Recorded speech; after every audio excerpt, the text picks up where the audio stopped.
Yes, good morning 11th class. कल अपना एक चैप्टर कंप्लीट हुआ कबीर। आज शुरू करते हैं अपन सेकंड चैप्टर मीरा। मीरा के भी दो ही पद आपके सिलेबस में हैं और मुझे लगता है कि वो आपने पहले भी पढ़ रखे होंगे, तो आपके लिए इजी रहेगा। मीरा के पद पढ़ने से पहले थोड़ा हम उनका परिचय देख लेते हैं। तो मीराबाई का जन्म माना जाता है बच्चों सन 1498 ईस्वी में, ठीक है। और कहाँ हुआ था? रुड़की नामक गांव में, कुड़की नामक गांव में मीराबाई का जन्म माना जाता है। और उनके पिता का नाम था राजा रतन सिंह। लेकिन बच्चों, राजा रतन सिंह अधिकतर युद्धों में व्यस्त रहते थे, इसी कारण मीराबाई का बचपन बीता उनके पितामह यानी कि दादाजी के साथ हुआ, ठीक है। 4 साल की अवस्था तक आते आते मीराबाई की माँ की भी मृत्यु हो जाती है। तो उनका बचपन लगभग माता पिता के साय से वंचित रहा। जब वो 18 साल की हुई तो उनकी शादी राणा सांगा के सबसे बड़े पुत्र, ज्येष्ठ पुत्र भोजराज से करवा दी गई। लेकिन दुर्भाग्यवश भोजराज जी की भी शादी के 1 साल के बाद ही मृत्यु हो जाती है। अब क्या हुआ कि मीरा को बचपन से ही कृष्ण भक्ति से लगाव था, तो उन्होंने सांसारिक मोह माया छोड़कर कृष्ण भक्ति को अपने जीवन का एकमात्र उद्देश्य बना लिया। उसमें उनको बहुत परेशानियां भी झेलनी पड़ी, परिवार वालों का विरोध झेलना पड़ा। और परिवार भी कोई आम परिवार नहीं था, राजघराना था। उनको विष भी भेजा गया, उनको मारने की कोशिश भी की गई, लेकिन उन्होंने कृष्ण भक्ति का अपना मार्ग नहीं छोड़ा। उन्होंने कृष्ण के साकार रूप की आराधना की, इसीलिए उनको सगुण भक्ति कवित्री माना जाता है, ठीक है बच्चों। इतना सा बेसिक नॉलेज आपको मीरा के बारे में जानना अनिवार्य है और मेरे हिसाब से आपको पता ही होगा। छोटी सी चीज थी ये तो। लास्ट में सन 1546 ईस्वी में द्वारका में वो कृष्ण भजन करते हुए ही उनकी मूर्ति में ही समा गई। तो लगभग 48 ईयर्स यानी 48 साल की आयु तक उन्होंने अपना संपूर्ण जीवन किनको समर्पित किया? श्री कृष्ण को समर्पित किया। शुरू करते हैं उनका पहला पद। ये आपके 5th 6th में भी होगा, आपने देखा होगा, पढ़ा होगा कि देखो, मेरे तो गिरधर गोपाल दूसरो न कोई। गिरधर कृष्ण का एक पर्यायवाची, गिर यानी कि पर्वत और धर यानी कि धारण करने वाला। यहाँ पर मीराबाई कह रही है कि गिरिराज पर्वत को धारण करने वाले श्री कृष्ण ही मेरे पति हैं। यहाँ पर पति का मतलब वो नहीं कि 7 फेरे लिए, वो वाले पति नहीं। पति मतलब सर्वस्व, स्वामी। यहाँ पर मीराबाई का भाव ये है। तो वो क्या कह रही है कि मेरो तो गिरधर गोपाल दूसरो न कोई, यानी कि मेरे तो गिरधर पर्वत को गिरिराज पर्वत को धारण करने वाले जो श्री कृष्ण हैं, वही मेरे सर्वस्व है। मैंने अपना सर्वस्व उन्हीं को समर्पित कर दिया है। मैं और किसी से कोई नाता रखना नहीं चाहती। जाके सिर मोर मुकुट मेरो पति सोई। देखो, इन पंक्तियों में मीराबाई के ईश्वर के सगुण भक्ति का कवित्री होने का पता चलता है। उन्होंने ईश्वर के साकार रूप की कल्पना कैसे कर रखी थी कि जाके सिर, कि जिसके सिर पर मोर मुकुट यानी कि जो मोर का मुकुट, मोर पंखों का मुकुट धारण करता है, ठीक है। मेरो पति सोई, कि जिसके सिर पर मोर मुकुट है वही मेरे सर्वस्व है, वही मेरे पति, वही मेरे स्वामी है। छाड़ी दई कुल की कानी। कानी यानी होता है बच्चों मर्यादा, सीमा। तो यहाँ पर मीरा कह रही है कि मैंने अपने कुल की लोक लाज मर्यादा सब छोड़ दी है।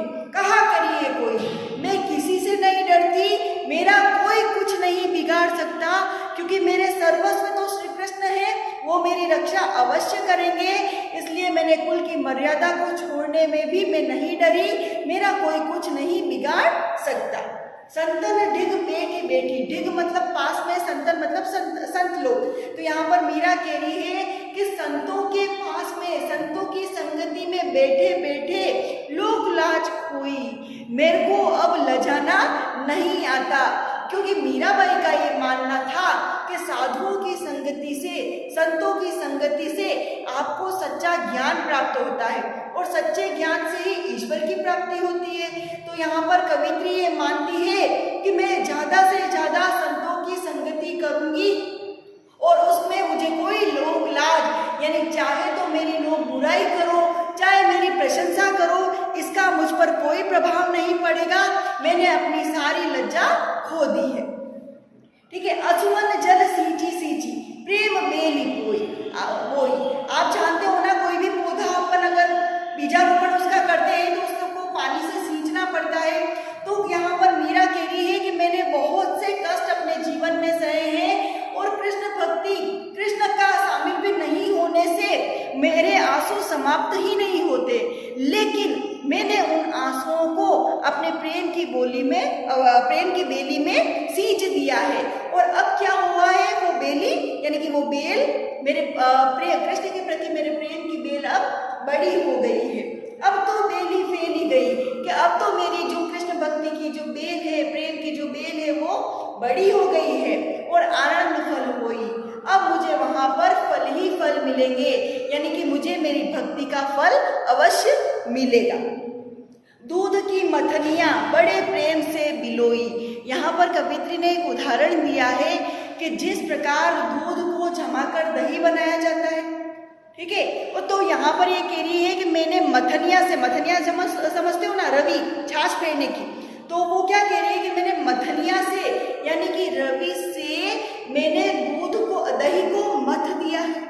और ठीक है, दही मथी घृत काढ़ी लियो, मैंने दही को तो मथ लिया है और उसमें से ऊपर जो मक्खन आया है, जो घी आया है, वो उसको मैंने निकाल लिया है। डारी दही छोई, और कूचा जो बचा कुचा पदार्थ है वो मैंने छोड़ दिया है। इसका मतलब क्या हुआ बच्चों, कवित्री ये कहना चाहती है कि मैंने इस पूरे संसार को मथ लिया, यानी कि इसमें क्या अच्छा क्या बुरा ये पूरी तरह से मैंने सोच समझ लिया है और इस संसार की सारी अच्छाइयों को तो मैंने ग्रहण कर लिया और बुराइयां मैंने छोड़ दी है। अच्छाइयों को किस प्रकार से ग्रहण किया, जिस प्रकार दही को मिलोकर उसके ऊपर से मक्खन निकाल लिया जाता है, उसी प्रकार मीराबाई ने सांसारिक बातों का मंथन कर सारी अच्छी चीजें तो उन्होंने ग्रहण कर ली, घी के समान, मक्खन के समान, और बची कुछ बातें उन्होंने, जो खराब बातें थी, जो निरर्थक बातें थी, वो उन्होंने छोड़ दी है। भगत देखी राजी हुई, जगत देखी रोई। जो कृष्ण संगति के, भक्ति संगति के, साधु संगति के लोग जो उनको मिलते गए उनके जीवन के मार्ग में, उनको देख देख कर उन्हें खुशी हुई। उनको लगा मैं अपने भक्ति के मार्ग में और इनकी संगति से आगे बढ़ सकती हूँ। लेकिन जैसे जैसे जगत देखी रोई, लेकिन जब जब उनकी नज़र संसार के दुखों पर पड़ती थी, सांसारिक लोगों पर पड़ती थी, तो उनको उनके अज्ञानता पर बड़ा रोना आता था। दासी मीरा लाल गिरधर तारो अब मोई। यहाँ पर मीराबाई कृष्ण से प्रार्थना कर रही है कि हे श्री कृष्ण, मैं तो आपकी जन्म जन्म की दासी हूँ, तारो अब मोही, आप अब मेरा उद्धार कीजिए। ठीक है। इसी तरह से यहाँ पर दूसरा पद भी है बच्चों, वो भी छोटा सा है, 4 लाइन का, कि पग घुंघरू बांध मीरा नाची। यहाँ पर आया था ना ऊपर वाले पद में कि लोक लाज खोई मैंने, अब कहा करिए कोई, यानी कि मैं साधुओं की संगति करती हूँ, कृष्ण मूर्ति के सामने नाचती हूँ, गाती हूँ, लोग मुझे बावला समझते हैं, लेकिन मुझे किसी लोगों के चाहे प्रशंसा से चाहे बुराई से कोई असर नहीं होता। तो वो उन्होंने सब कुछ छोड़ दिया था, जो उनको सही लगता था वो वही करती थी, और उनको सही क्या लगता था, कृष्ण की भक्ति करना। तो यहाँ पर क्या कह रही है मीरा कि पग घुंघरू बांध मीरा नाची। श्री कृष्ण की साकार मूर्ति सामने है और मीराबाई उनके सामने भजन करते हुए नाच रही है। मैं तो मेरे नारायण जू आप ही हो गई साची। यहाँ मीराबाई कह रही है कि मैंने जब से साधुओं संतों की संगति करी है, जब से मैं कृष्ण भक्ति में रम गई हूँ, जब से मैंने लोक लाज को छोड़ दिया है, जब से मैंने कुल परिवार को छोड़ दिया है, ठीक है, तब से मेरे मन का सारा डर समाप्त हो गया है और मैं अपने आप से कृष्ण के सामने सच्चा भक्त बनकर प्रकट हुई हूँ। लोग कहे मीरा भाई बावरी। अब मीरा भाई जब कृष्ण के सामने भजन करते हुए नाचती थी तो वो अपनी सुध बुध खो बैठती थी और उनको सिर्फ कृष्ण और कृष्ण ही नजर आते थे। तो इनको देखकर लोग, जो आम लोग थे, वो क्या बात करते थे कि भाई ये राजघराने की बहू पागल हो गई है। तो यहाँ पर मीराबाई खुद अपने काव्य की पंक्तियों में उन्होंने ये पंक्ति शामिल की है। क्या कह रही है कि लोग कहे कि लोग क्या कहते हैं मीराबाई बावरी की मीरा पागल हो गई है।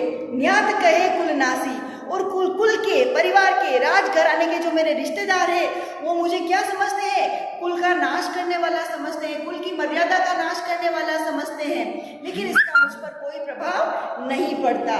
विष का प्याला राणा भेजा।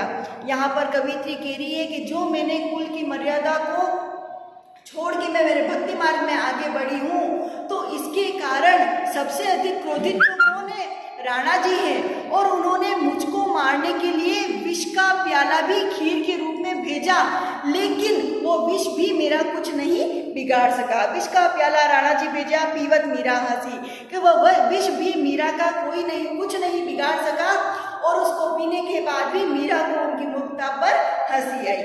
मीरा के प्रभु गिरधर नागर। मीराबाई कहती है कि मेरा तो सिर्फ एक ही ईश्वर से नाता है, वो है श्री कृष्ण सहज मिले अविनाशी, और जिनकी भक्ति मीराबाई को सहज ही प्राप्त हो गई है।